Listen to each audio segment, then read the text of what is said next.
नमस्कार, स्वागत है आपका। आप देख रहे हैं गुड न्यूज टुडे। आपके साथ मैं हूं रेखा कड़ाकुटी और मेरे साथ इस खास कार्यक्रम यानी कि गुड लक टुडे में मौजूद होते हैं पंडित शैलेंद्र पांडे जी। बहुत बहुत स्वागत है पंडित जी आपका इस खास शो में।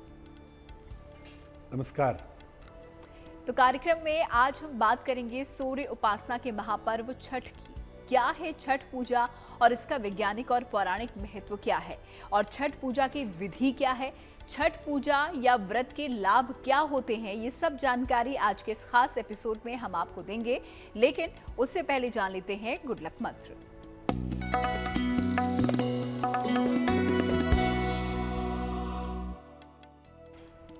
जिन लोगों को राजकीय सेवा में जाना है, गवर्नमेंट जॉब में जाने का प्रयास कर रहे हैं, या गवर्नमेंट जॉब में जो लोग सफलता चाहते हैं, उन्हें नियमित रूप से सूर्य भगवान को अर्घ देना ही चाहिए। सूर्य भगवान को नित्य प्रातः अर्घ देने से राजकीय सेवा में सफलता की संभावना बढ़ जाती है। साथ ही साथ ऐसे लोग अगर अपने पिता के चरण स्पर्श नियमित रूप से करें तो इनको निश्चित रूप से लाभ होता है। देखिए, सरकारी नौकरी की चाह हर कोई रखता है, तो अगर आप भी उनमें से एक हैं तो ये प्रयोग आप भी कर सकते हैं। गुड लक मंत्र ये था आज का। फिलहाल आगे बढ़ते हुए 30 अक्टूबर का पंचांग जान लेते हैं।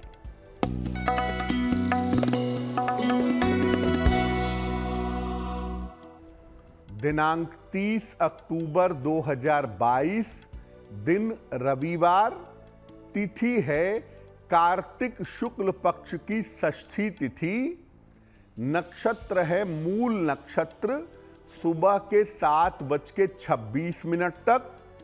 चंद्रमा धनु राशि में संचरण कर रहे हैं। राहु काल का समय शाम को 4:30 से लगभग 6 बजे तक। पश्चिम दिशा की तरफ यात्रा करने की मनाही है, लेकिन अगर यात्रा करना जरूरी है, मजबूरी है, तो जरा सा पान का पत्ता खाकर और भगवान का स्मरण करके यात्रा करेंगे तो मुश्किल से बचे रहेंगे। तो चलिए, तो बात हो गई गुड लक का। मंत्र भी पंडित जी ने आपको दे दिया और पंचांग भी आपको बता दिया है। तो अगर आप भी चाहते हैं कि आपका दिन जो है वो शुभ बीते तो इस पंचांग को आप जरूर फॉलो कीजिएगा। आगे बढ़ते हुए अब आ जाते हैं छठ पर, क्योंकि छठ की आज हम बात कर रहे हैं। तो सबसे पहले पंडित जी से यहाँ हम जान लेते हैं कि छठ पूजा क्या होती है और इसका वैज्ञानिक महत्व क्या है, और साथ ही साथ पौराणिक महत्व क्या कहता है। पंडित जी देखिए, कार्तिक मास में भगवान सूर्य की पूजा की परंपरा पाई जाती है। वैसे तो हमारी हिंदू परंपरा में हम नियमित रूप से सूर्य भगवान की पूजा करते हैं, लेकिन कार्तिक महीने में सूर्य सबसे कमजोर स्थिति में होते हैं, तो सूर्य को बल देने के लिए और सूर्य से लाभ लेने के लिए सूर्य की पूजा की जाती है। शुक्ल पक्ष में षष्ठी तिथि को इस पूजा का विशेष महत्व बताया गया है। इस पूजा की शुरुआत मुख्य रूप से बिहार और आजकल के झारखंड से हुई है, और अब ये पूजा देश विदेश तक पूरी दुनिया में फैल चुकी है। अंग देश के महाराज कर्ण, जो आजकल भागलपुर मुंगेर का इलाका है, वो अंग प्रदेश था, और अंग देश के महाराज कर्ण सूर्य देव के उपासक थे। इसीलिए परंपरा के रूप में सूर्य पूजा का विशेष प्रभाव इस इलाके पर दिखता है। अगर हम इस पूजा के डीप में जाना चाहें, गहराई में जाना चाहें, तो महाभारत काल में जो कर्ण थे, वहां से इन सूर्य देव की पूजा का आरंभ हुआ। चूंकि उन्हें सूर्य का पुत्र मानते थे, इसलिए वो सूर्य की विशेष पूजा करते थे, और अंग देश से यानी भागलपुर से, मुंगेर से ये पूजा धीरे धीरे पूरे बिहार में, फिर भारत में और पूरे विश्व में फैल गई। कार्तिक महीने में सूर्य अपनी नीच राशि में होता है, इसीलिए सूर्य देव की विशेष उपासना की जाती है, ताकि स्वास्थ्य की समस्याएं परेशान न करें। षष्ठी तिथि का संबंध होता है संतान की आयु के साथ, इसलिए सूर्य देव और षष्ठी की पूजा से संतान प्राप्ति और उसकी आयु की रक्षा दोनों हो जाती है। यानी अगर संतान की प्राप्ति करनी है तो भी छठ की पूजा की जाती है, और अगर संतान हो गई है, संतान के आयु की रक्षा करनी है, संतान के लिए कोई वरदान मांगना है, तो उसके लिए भी छठ पूजा की जाती है। इस महीने में सूर्य उपासना से वैज्ञानिक रूप से हम अपनी ऊर्जा और स्वास्थ्य को बेहतर बना सकते हैं, क्योंकि कार्तिक के महीने में स्वास्थ्य के कमजोर होने के चांसेस ज्यादा होते हैं। मौसम में परिवर्तन होता है, सूर्य कमजोर होता है, बीमारियों के घेरने की संभावना ज्यादा रहती है। ऐसे में कार्तिक महीने में अगर सूर्य की पूजा की जाए तो स्वास्थ्य और जीवन बेहतर हो सकता है। तो चलिए, पंडित जी ने यहाँ पर हमको बताया कि छठ पूजा क्या होती है, इसका महत्व क्या है, पौराणिक और धार्मिक महत्व हमने समझा, और साथ ही साथ क्या कथा प्रचलित है इस महापर्व के पीछे, ये भी हमने जाना। आगे बढ़ते हुए अब राशियों के बारे में भी जान लेते हैं पंडित जी से, और देख लेते हैं मेष, वृष और मिथुन राशि का भाग्यफल।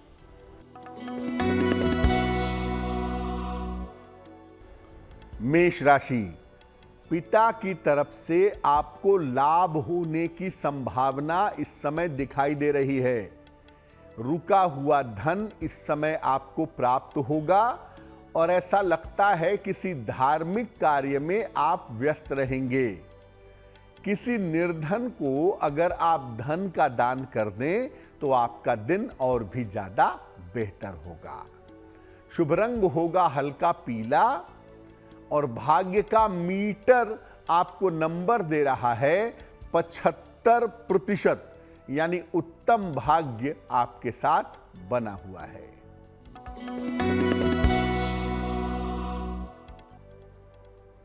वृषभ राशि, स्वास्थ्य का बहुत ध्यान रखें, विवादों से बचाव करें। किसी अतिथि का आगमन इस समय हो सकता है। अगर किसी निर्धन व्यक्ति को गुड़ का दान कर दें तो दिन की मुश्किलें बहुत हद तक कम हो जाएंगी। शुभ रंग होगा गुलाबी, और भाग्य का मीटर आपको नंबर दे रहा है 60%, यानी मेहनत ज्यादा होगी, भाग्य थोड़ा कम रहेगा।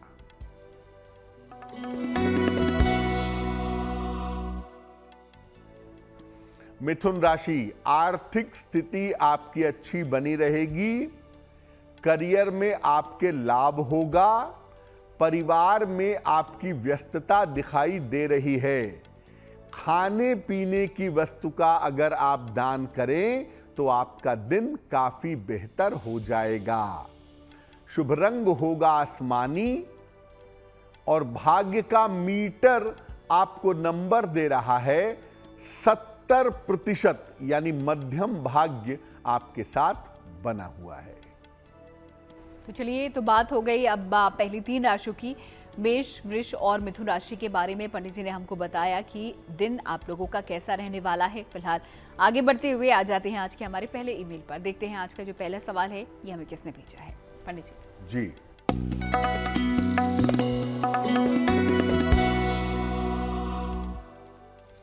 आज का पहला सवाल हमें सरिता जी ने लिखा है, और सरिता जी हमें लिखती हैं गुड़गांव से।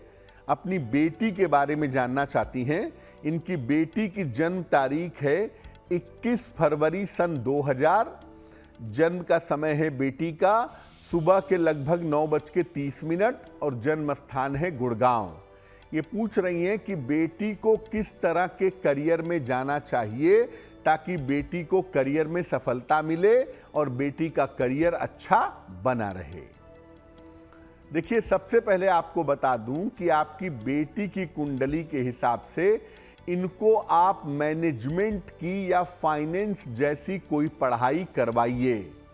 या तो ये मैनेजमेंट कर लें फाइनेंस के क्षेत्र में ही, या फाइनेंस की कोई अलग से पढ़ाई कर लें, वो इनके लिए अच्छा होगा, क्योंकि ये जाएंगी फाइनेंस के क्षेत्र में या बैंक के क्षेत्र में या अकाउंटिंग के क्षेत्र में इनके जाने की संभावना बनती है।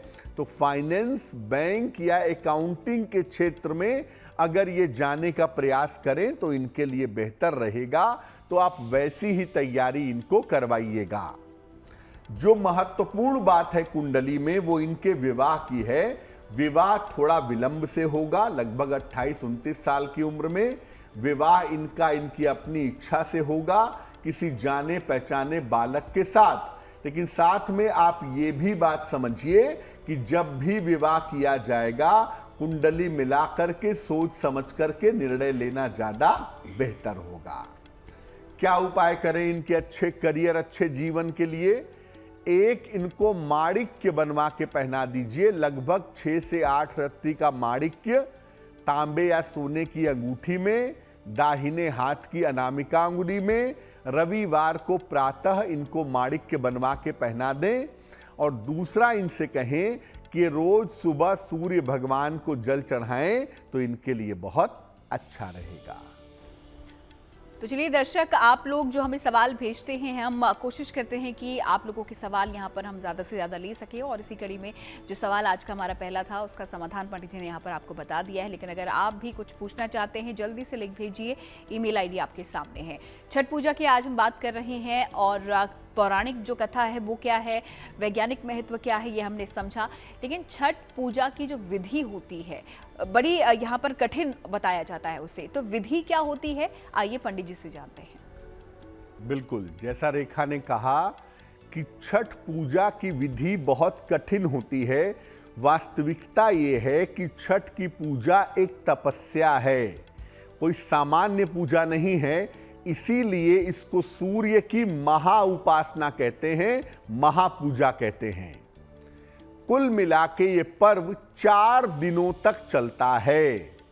इसकी शुरुआत होती है कार्तिक शुक्ल पक्ष की चतुर्थी तिथि से और सप्तमी को अरुण वेला में सुबह के समय इसका समापन होता है।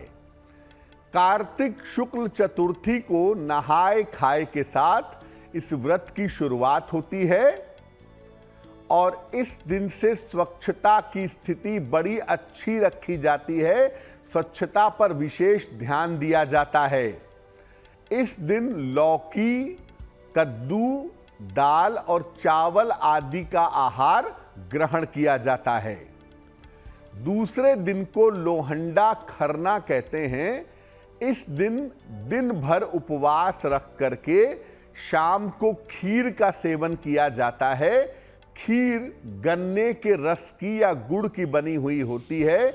इसमें नमक या चीनी का प्रयोग नहीं होता है। तीसरे दिन दिन भर उपवास रख करके डूबते हुए सूर्य को अर्घ दिया जाता है। साथ में विशेष प्रकार का पकवान, ठेकुआ और मौसमी फल चढ़ाया जाता है। जो अर्घ दिया जाता है डूबते हुए सूर्य को, अस्ताचलगामी सूर्य को, वो दिया जाता है दूध और जल के साथ। और चौथे दिन बिल्कुल उगते हुए सूर्य को अंतिम अर्घ दिया जाता है। इसके बाद कच्चे दूध और प्रसाद को खा करके व्रत का समापन किया जाता है। 2 अर्घ होते हैं छठ में और दोनों ही बड़े कीमती अर्घ हैं। पहला अर्घ होता है डूबते हुए सूर्य को। इस बार जो पहला अर्घ है वो 30 अक्टूबर को शाम के समय में दिया जाएगा डूबते हुए सूर्य को, और अंतिम अर्घ दिया जाएगा उगते हुए सूर्य को 31 अक्टूबर को अरुणोदय में, यानी उगते हुए सूर्य के साथ। तो जो अर्घ दिया जाएगा वो 2 बार दिया जाता है। पहला अर्घ दिया जाता है षष्ठी तिथि को सूर्यास्त के समय और दूसरा अर्घ दिया जाता है सप्तमी तिथि को सूर्योदय के समय। तो क्या है पूजा विधि छठ पूजा की और किस तरीके से सूर्य को अर्घ दिया जाता है, कब दिया जाता है, ये पंडित जी ने आपको बता दिया है। अब आगे बढ़ते हुए अगली 3 राशियों के बारे में हम जान लेते हैं और देखते हैं कर्क, सिंह और कन्या राशि का भाग्यफल।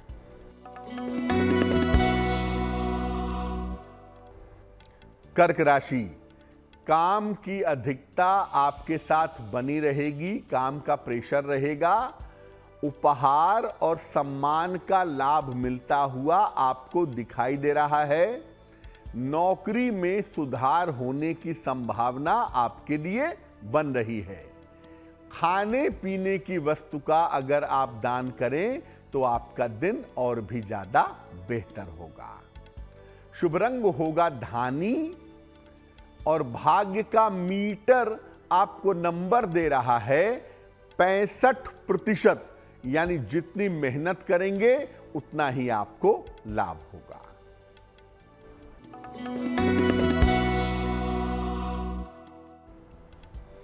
सिंह राशि, धन लाभ के योग आपके लिए बन रहे हैं। रुके हुए तमाम काम इस समय बन जाएंगे। संतान पक्ष की उन्नति होती हुई दिखाई दे रही है। किसी निर्धन को अगर आप धन का दान कर दें तो आपका दिन काफी ज्यादा बेहतर होगा। शुभ रंग होगा क्रीम और भाग्य का मीटर आपको नंबर दे रहा है 75%, यानी उत्तम भाग्य आपके साथ बना हुआ है।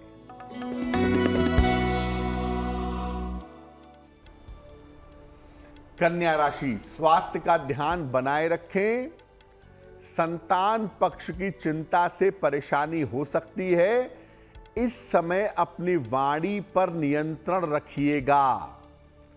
अगर किसी निर्धन व्यक्ति को गुड़ का दान कर दें तो आपका दिन और भी ज्यादा अच्छा होगा। शुभ रंग होगा चॉकलेटी और भाग्य का मीटर आपको नंबर दे रहा है 60%, यानी मेहनत ज्यादा होगी, भाग्य थोड़ा कम रहेगा। तो चलिए, कर्क, सिंह और कन्या राशि के बारे में भी पंडित जी ने यहाँ पर बता दिया है कि किस तरीके से आपका दिन जो है वो बीतने वाला है। इसी तरह जो बाकी बची राशियां हैं उनके बारे में कुछ ही देर में हम जानेंगे। आप हमारे साथ बने रहिए। फिलहाल वक्त आप लोगों के ईमेल का हो गया है। देखते हैं अगला सवाल हमें कौन भेज रहा है, क्या कुछ वो पूछना चाहते हैं। पंडित जी,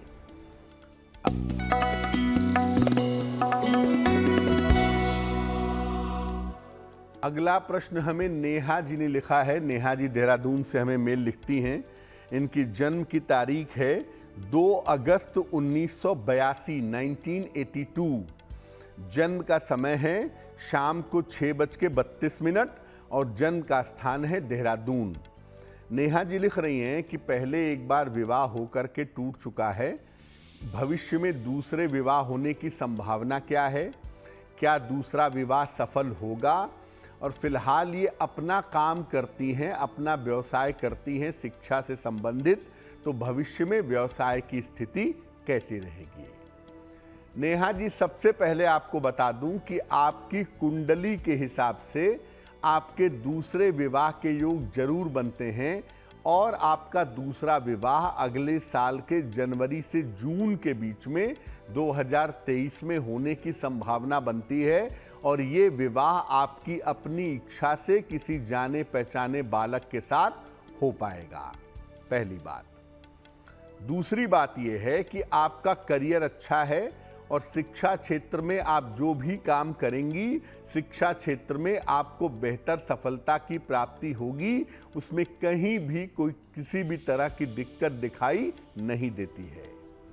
तीसरी और महत्वपूर्ण बात यह है कि आपका स्वास्थ्य बहुत अच्छा नहीं दिखता है, तो अपने स्वास्थ्य का ध्यान बनाए रखिएगा। खासतौर से हड्डियों की समस्या और कान, नाक, गले की समस्या आपको परेशान कर सकती है। इसका ध्यान बनाए रखना जरूरी होगा। क्या उपाय करना चाहिए? देखिए, एक तो एक पीला पुखराज बनवा के पहनिए। लगभग 5-6 रत्ती का पीला पुखराज सोने या पीतल की अंगूठी में, दाहिने हाथ की तर्जनी उंगली में, बृहस्पतिवार को सवेरे पुखराज बनवा के पहन लें। रोज सुबह और रोज शाम 108 बार नमः शिवाय का अगर आप जप करें तो आपके लिए बहुत अच्छा रहेगा। तो जी, लगातार पंडित जी आप लोगों के सवालों के जवाब तो यहाँ पर दे ही रहे हैं, लेकिन छठ पूजा को लेकर भी हम यहाँ पर बात कर रहे हैं और कितना कठिन होता है छठ पूजा या छठ का व्रत रखना, ये हमने पंडित जी से समझा, लेकिन क्यों यहाँ पर व्रत रखा जाता है, इसका लाभ क्या होता है, आइए जान लेते हैं।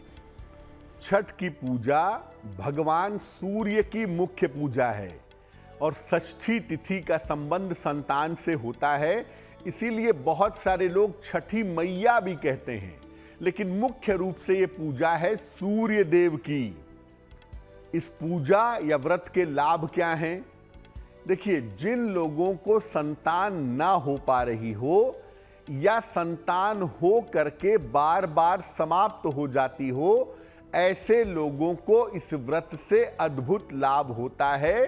संतान की प्राप्ति आसानी से हो जाती है अगर छठ की पूजा की जाए तो। अगर संतान पक्ष से कष्ट हो तो भी ये व्रत लाभदायक होता है। संतान का स्वास्थ्य ठीक नहीं रहता, संतान के जीवन में तकलीफें हैं या संतान के व्यवहार की वजह से दिक्कत हो रही है, तो ऐसी स्थिति में भी छठ की पूजा करना बहुत अच्छा होता है। अगर कुष्ठ रोग हो गया हो या पाचन तंत्र की गंभीर समस्या हो, यानी अगर आपको कुष्ठ रोग हो गया हो या पेट की गंभीर समस्या से आप जूझ रहे हो, तो भी इस व्रत को रखना शुभ होता है। इस व्रत को रखना कल्याणकारी माना गया है। जिन लोगों की कुंडली में सूर्य की स्थिति खराब हो या जिनको गवर्नमेंट की तरफ से समस्या हो, ऐसे लोगों को भी इस व्रत को जरूर रखना चाहिए। अगर आपकी कुंडली के सूर्य की वजह से आपके जीवन में दिक्कतें हैं, आपके जीवन में परेशानियां हैं, तो ऐसी स्थिति में आप छठ का व्रत रखें, भगवान सूर्य की पूजा करें। सूर्य आपके बेहतर होंगे, आपको बेहतर परिणाम देंगे। और अगर किसी सरकारी समस्या में आप फंस गए हैं तो उस समस्या से आपको छुटकारा मिल पाएगा। तो छठ का व्रत रखने से किस तरीके के लाभ होते हैं और किन लोगों को खास तौर पर छठ का व्रत रखना चाहिए, ये पंडित जी ने आपको समझा दिया है। फिलहाल आगे और भी हम छठ पर बात करेंगे। आते हैं अब राशियों पर और देख लेते हैं अगली 3 राशियों का भाग्यफल, जो कि है तुला, वृश्चिक और धनु राशि।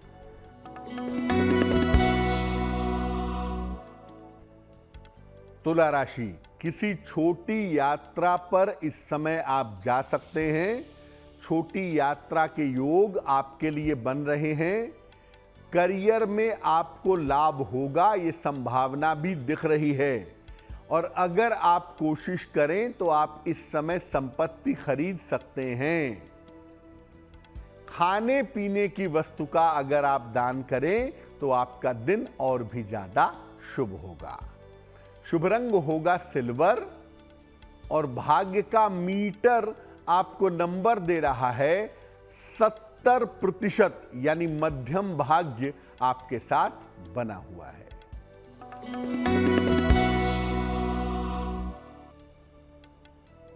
वृश्चिक राशि, स्थान परिवर्तन आपका हो सकता है। धन लाभ के योग आपके लिए बन रहे हैं। प्रिय व्यक्ति से आपकी मुलाकात हो सकती है। किसी निर्धन को अगर धन का दान कर दें तो आपका दिन और भी ज्यादा शुभ होगा। शुभ रंग होगा नारंगी और भाग्य का मीटर आपको नंबर दे रहा है 80%। बहुत अच्छा भाग्य आपके साथ बना हुआ है।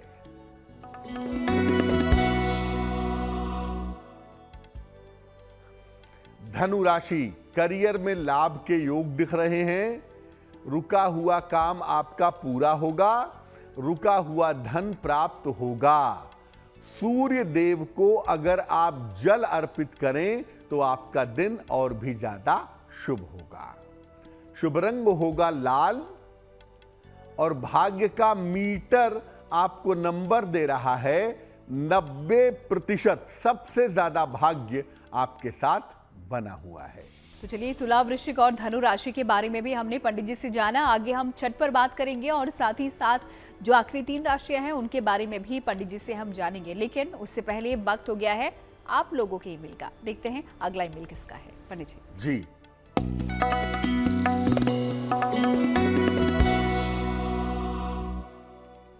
अगला प्रश्न रामकिशोर जी ने हमें लिखा है। हरियाणा से लिखते हैं। रामकिशोर जी की जन्म की तारीख है 23 जुलाई 1955, 1955।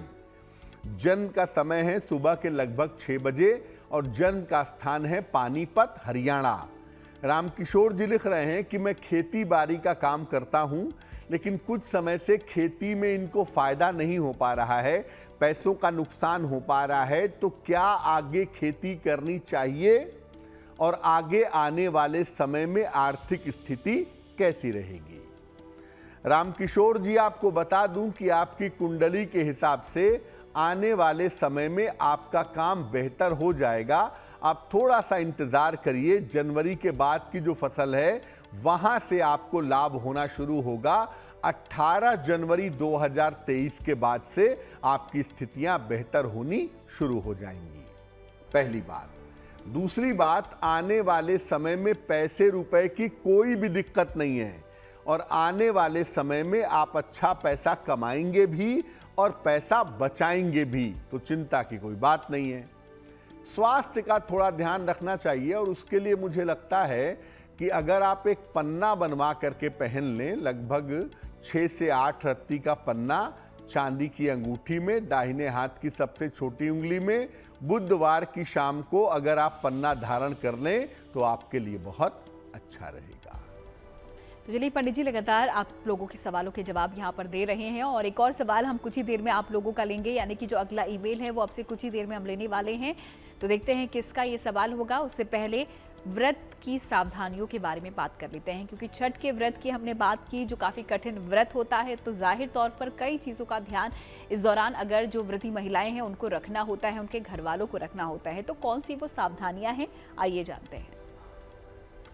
छठ का जो व्रत है, छठ की जो पूजा है, वो बहुत ज्यादा पवित्र मानी जाती है और इसमें बहुत सारे नियमों का बड़ी कठोरता से पालन किया जाता है ताकि इस व्रत का पूरा फायदा मिल सके।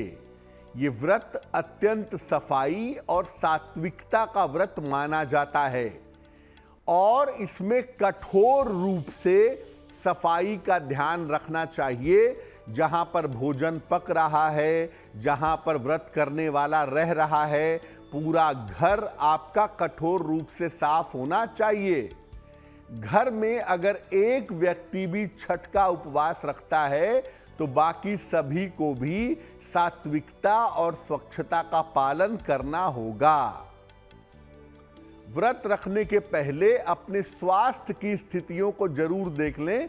कहीं आप ब्लड प्रेशर के मरीज तो नहीं हैं, कहीं आपको डायबिटीज तो नहीं है, तो उसके हिसाब से डॉक्टर से परामर्श ले लें। वो कोई दवाई घटाते बढ़ाते हैं तो वो घटा बढ़ा लीजिएगा, उसके हिसाब से इस व्रत को निभाइएगा, क्योंकि अगर आपका स्वास्थ्य ही ठीक नहीं रहेगा तो इस व्रत को कैसे निभाएंगे। इसलिए सबसे पहले अपने स्वास्थ्य को, उसकी पोजीशन को देखिएगा और फिर इस व्रत को निभाने का प्रयास करिएगा, आपके लिए बेहतर होगा।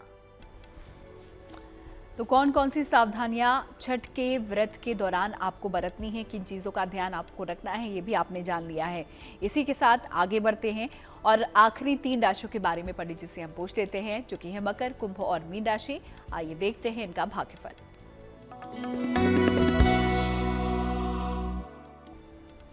मकर राशि, नया काम शुरू करने से थोड़े समय तक इंतजार करिए, ज्यादा नहीं, थोड़े समय तक रुकिए। परिवार में शांति बनाए रखिएगा और अगर किसी यात्रा पर जा रहे हैं तो यात्रा में सावधानी रखिएगा। गुड़ का अगर आप दान करें तो आपका दिन और भी ज्यादा शुभ होगा। शुभ रंग होगा सफेद और भाग्य का मीटर आपको नंबर दे रहा है 60%, यानी मेहनत ज्यादा होगी, भाग्य थोड़ा कम रहेगा।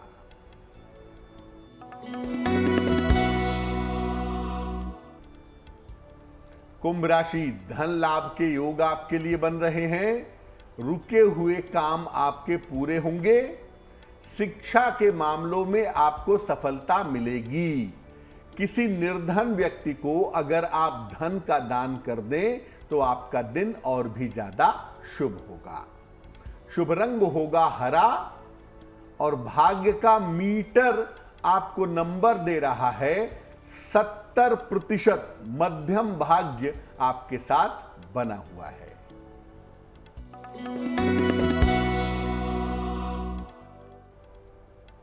मीन राशि, करियर की तमाम बाधाएं समाप्त होंगी, वाहन का सुख आपको प्राप्त होगा, शिक्षा प्रतियोगिता में आपको सफलता मिलेगी। खाने पीने की वस्तु का अगर आप दान करें तो आपका दिन और भी ज्यादा बेहतर होगा। शुभ रंग होगा फिरोजी और भाग्य का मीटर आपको नंबर दे रहा है 80%। बहुत अच्छा भाग्य आपके साथ बना हुआ है। तो चलिए, तो बात हो गई सभी 12 राशियों की। पंडित जी ने आपको बता दिया है अलग अलग राशियों के जो लोग हैं उन्होंने जान लिया है कि उनका दिन कैसा बीतने वाला है, भाग्यफल उनका क्या कह रहा है। और इसी के साथ वक्त होता है आज के आखिरी ईमेल का भी। तो देखते हैं आज का जो आखिरी ईमेल है उसमें हम किसका सवाल लेने वाले हैं। पंडित जी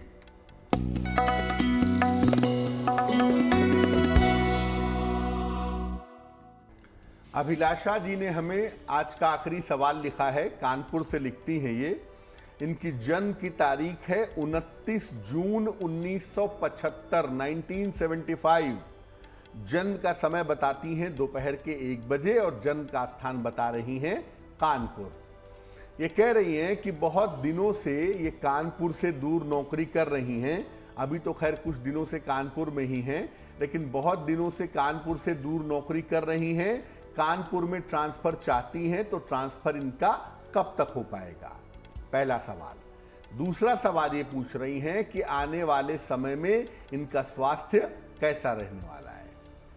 देखिए अभिलाषा, आपको बता दूं कि आपकी कुंडली के हिसाब से आपका स्थान परिवर्तन अगले साल हो सकता है, मई जून के महीने में। मई जून 2023 में आपके चेंज ऑफ प्लेस के योग बनते हैं। उस समय आपका स्थान परिवर्तन निश्चित रूप से हो सकता है। दूसरी बात यह है कि अभी भी स्वास्थ्य के लिए आपका समय बहुत अच्छा नहीं है और मोटे तौर पे अगले साल 2023 के जून तक अपने स्वास्थ्य का ध्यान रखिएगा। खास तौर से अपनी हड्डियों का और नर्व से संबंधित कोई प्रॉब्लम ना हो, उसका ध्यान रखना भी जरूरी होगा। क्या उपाय करना चाहिए? देखिए, नित्य प्रातः सूर्य भगवान को जल अर्पित करिए, सादा जल, प्लेन वाटर। एक ओपल बनवा के पहनिए, लगभग 12 से 14 रत्ती का ओपल, चांदी की अंगूठी में, दाहिने हाथ की तर्जनी उंगली में। शुक्रवार की शाम को ओपल पहनने से आपको लाभ होगा। तो चलिए, इसी के साथ जो आज के ईमेल्स हैं उनका सिलसिला हम यहीं पर रोकते हैं, लेकिन जब अगले दिन यानी कि कल हम हाजिर होंगे तो दोबारा से आप लोगों के सवाल हम लेंगे। तो अगर आप भी सवाल भेजना चाहते हैं, नहीं भेजे अब तक, तो लिख भेजिए। ईमेल आईडी आपके सामने है।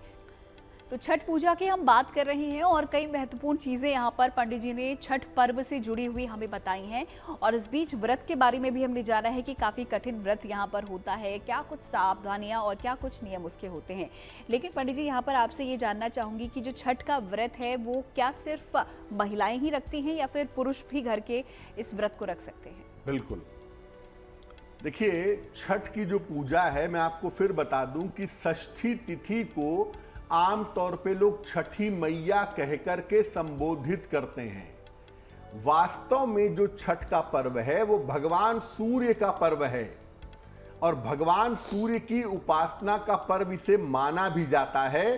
भगवान कृष्ण के काल से कर्ण के द्वारा इसकी शुरुआत हुई थी और ये बिहार से धीरे धीरे आगे फैला था।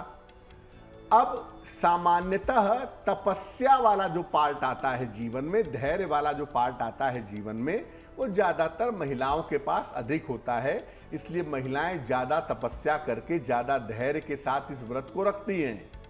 लेकिन अगर मान लिया आपके घर की महिला बीमार है या आपके घर में महिला है नहीं, आप केवल पुरुष हैं और आप चाहते हैं कि आप छठ की पूजा करें, तो आप बिल्कुल कर सकते हैं। इसमें स्त्री पुरुष का भेद नहीं है। जो कोई भी चाहे व्रत रख के, उपवास रख के, नियमों का पालन करके छठ की पूजा कर सकता है। उससे इसे लाभ ही होगा, चाहे वो पुरुष हो चाहे वो स्त्री हो। और एक बात बता दूं, जो विद्यार्थी हैं, जो स्टूडेंट हैं, सूर्य जो है ना, वो शिक्षा का बेसिक मालिक भी है, शिक्षा का नैसर्गिक स्वामी भी है। तो जो विद्यार्थी हैं, जो स्टूडेंट हैं, वो व्रत रखें ना रखें, कम से कम छठ पर अगर अर्घ ही दे दें तो भी उससे उनको लाभ प्राप्त होगा। इसलिए छठ की पूजा पुरुष, स्त्री, बालक जो भी चाहे कर सकते हैं, उसमें कोई भी दिक्कत नहीं है। आगे बढ़ते हुए अब बातें हैं जन्मदिन पर।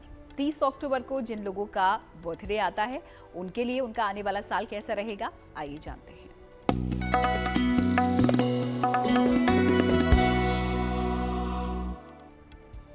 जिन लोगों का जन्मदिन 30 अक्टूबर को है, उन्हें हम सबकी तरफ से जन्मदिन की हार्दिक शुभकामनाएं। आने वाले साल में आप अपने स्वास्थ्य का बहुत ध्यान रखिएगा, क्योंकि सेहत की स्थिति अच्छी नहीं है। करियर में आपके बदलाव की संभावना भी बन रही है। धन संपत्ति की स्थिति आपकी कुल मिलाकर ठीक बनी रहेगी। साल के अंत में विवाह और संतान प्राप्ति के योग भी आपके लिए दिख रहे हैं। क्या करें कि यह वर्ष बहुत अच्छा हो जाए? पूरे साल भर अगर आप भगवान शिव की उपासना करें तो यह वर्ष आपके लिए बहुत लाभकारी होगा, बहुत कल्याणकारी होगा। और चलिए अब आ जाते हैं जिज्ञासा पर। और जिज्ञासा का जो आज का सवाल है पंडित जी, वो पुराने कपड़ों को लेकर है। अगर पुराने कपड़े यहाँ पर कोई दान करना चाहता है तो किन चीज़ों का विशेष ध्यान इस दौरान उसको रखना चाहिए जब वो अपने पुराने वस्त्र दान कर रहे हैं तो?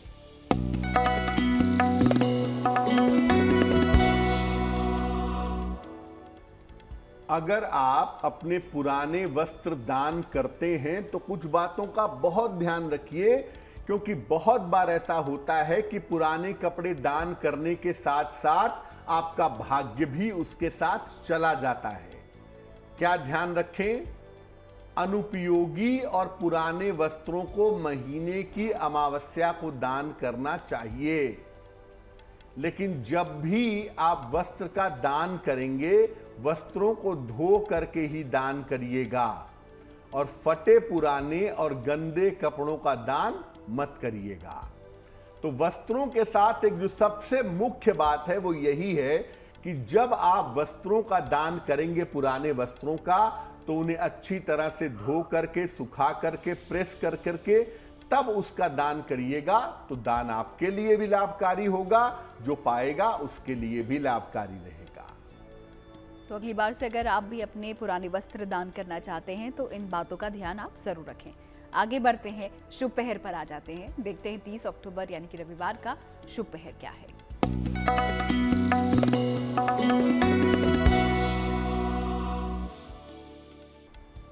बात करते हैं शुभ पहर की। दिनांक 30 अक्टूबर 2022, दिन रविवार। शुभ पहर का समय है शाम को 5 बजे से 5:45 तक। ये समय मुख्यतः सूर्यास्त का समय है। वैसे तो सूर्यास्त का समय 5:37 पे है, लेकिन ये पूरा समय सूर्य के अस्त होते हुए का ही समय है। इस समय में सूर्य भगवान को जल अर्पित करके प्रार्थना करिए। संतान संबंधी समस्याओं में आपके सुधार होगा, संतान संबंधी बाधाएं आपकी दूर होंगी। लेकिन करेंगे शुभ पहर में ही, और समय होगा 30 अक्टूबर रविवार को शाम को 5 बजे से 5:45 के बीच में। तो चलिए, शुभ पहर भी पंडित जी ने आपको बता दिया है। तो अगर नए कार्य की शुरुआत आप करना चाहते हैं तो इस शुभ पहर का ध्यान आप जरूर रखें। उसके बाद आते हैं गुड लक राशि पर और देखते हैं आज कौन सी राशि के बारे में कुछ खास पंडित जी हमें बता रहे हैं। पंडित जी,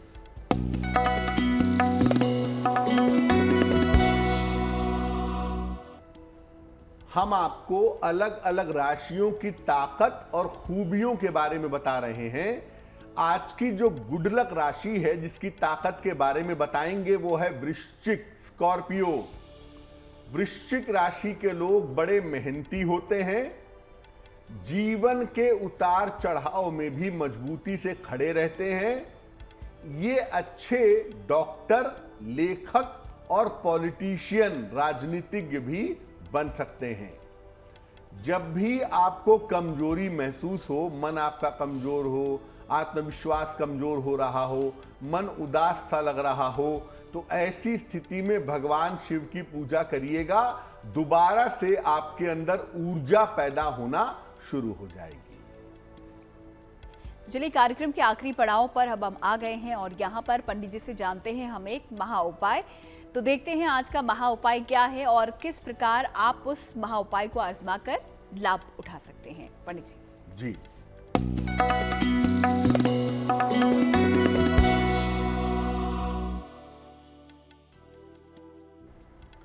अगर आप किसी गलत आरोप में फंस गए हैं, आपके ऊपर कोई झूठा इल्जाम लग गया, घर में लग गया, ऑफिस में लग गया और उसकी वजह से आप परेशान हैं, तो क्या करेंगे? रोज सुबह और शाम दोनों समय सूर्य भगवान को जल चढ़ाइए। इसमें शाम के समय में भी जल चढ़ाया जाएगा। दोनों वेला जल चढ़ाने के बाद कम से कम 27 बार गायत्री मंत्र का जप आप करेंगे और सात्विक भोजन ग्रहण करेंगे। कोशिश करेंगे प्याज, लहसुन, मांस, मदिरा का प्रयोग ना किया जाए। अगर आप ऐसा करते हैं तो आप ग्रहण के जिस तरह की स्थितियां होती है सात्विक भोजन की ग्रहण करने से आपको पूरी तरह का लाभ होगा, आपका मन पवित्र होगा और पवित्र होने से आपको फायदा होने की संभावना बन जाएगी। तो इस महा उपाय के लिए पंडित जी आपका बहुत बहुत शुक्रिया और साथ ही साथ महापर्व छठ के बारे में हमारे दर्शकों को तमाम जानकारियां देने के लिए भी आपका शुक्रिया। धन्यवाद। तो इसी के साथ गुड लक टुडे में आज के लिए फिलहाल इतना ही, लेकिन फिर होगी आपसे मुलाकात, फिर हाजिर होंगे अगले एपिसोड में। तब तक के लिए दीजिए इजाजत और देखते रहिए गुड न्यूज टुडे।